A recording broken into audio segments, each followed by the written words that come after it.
नमस्कार, मैं हूं अंकुर और आप देख रहे हैं सत्यहिंदी.com। एक नजर डालते हैं अब तक की सुर्खियों पर। हॉकी खिलाड़ी वंदना कटारिया के परिजनों को जाति सूचक गालियां देने को लेकर हॉकी टीम की कप्तान रानी रामपाल ने दुख जताया है।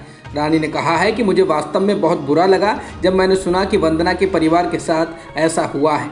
कप्तान ने कहा कि वंदना कटारिया के पिता की हाल ही में मृत्यु हुई है और लोग खिलाड़ियों की भावनाओं और उनके बलिदान को नहीं समझते हैं। वह अपने पिता के अंतिम संस्कार में नहीं गईं क्योंकि वो ओलंपिक से पहले ट्रेनिंग को नहीं छोड़ना चाहती थी।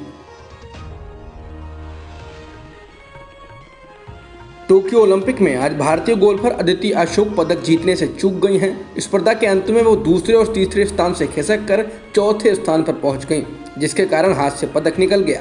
23 वर्षीय अदिति अशोक ने अपने प्रदर्शन से मेडल की उम्मीद जगा दी थी।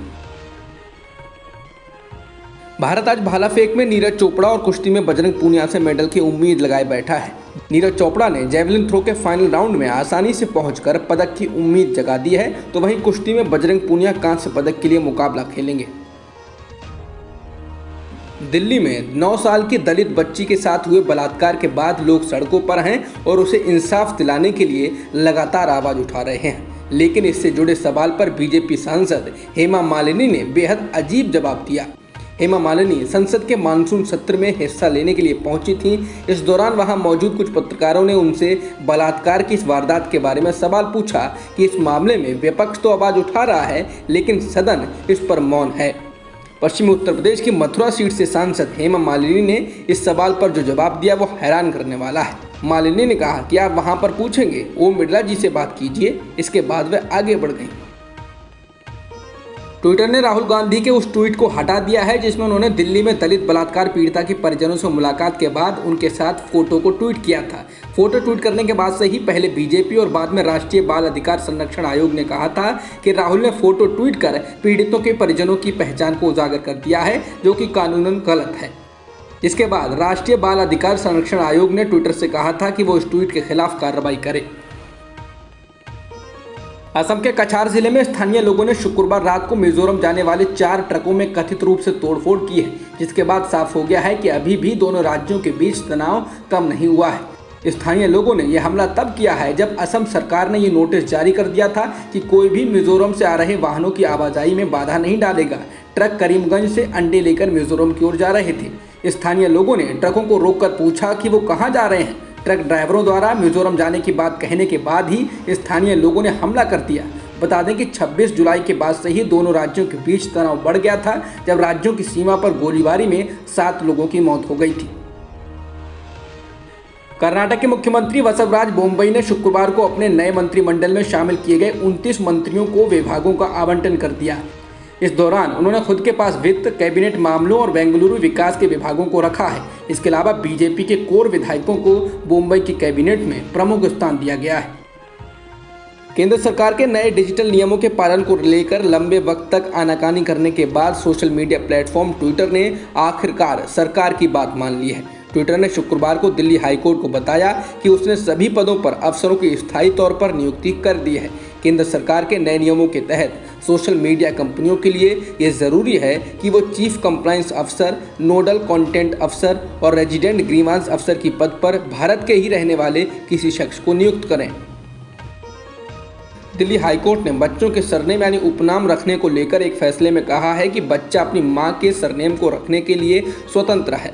कोई भी पिता अपने सरनेम बच्चे के साथ जोड़ने के लिए उसको बाध्य नहीं कर सकता है।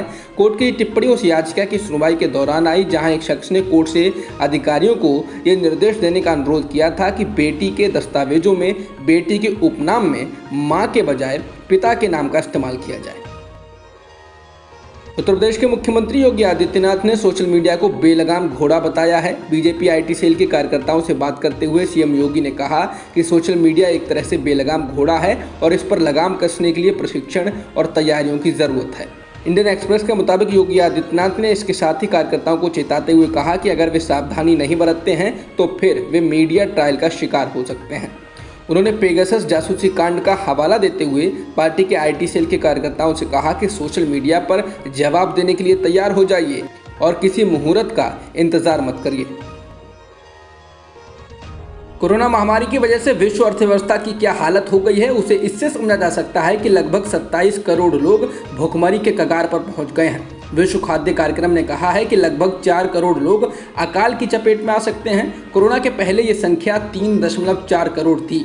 न्यूयॉर्क टाइम्स ने एक खबर में ये जानकारी दी है। विश्व खाद्य कार्यक्रम में खाद्य व कृषि संगठन के साथ एक साझा रिपोर्ट जारी करते हुए चेतावनी दी है कि कोरोना महामारी का आर्थिक प्रभाव, युद्ध व प्राकृतिक संगठन का मिलाजुला असर ये है कि अगले 4 महीनों में लगभग 23 भौगोलिक इलाकों में खाने पीने की जबरदस्त किल्लत हो सकती है।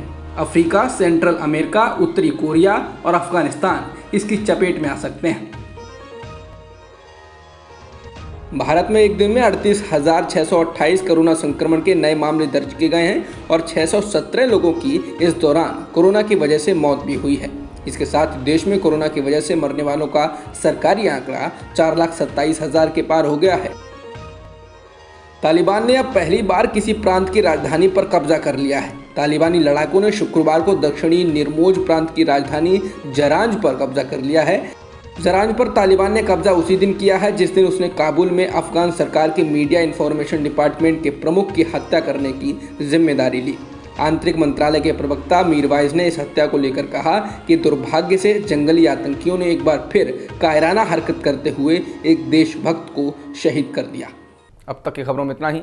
बाकी खबरों के लिए बने रहिए सत्यहिंदी.com के साथ। सत्य हिंदी का ऐप डाउनलोड करें गूगल प्ले स्टोर पर।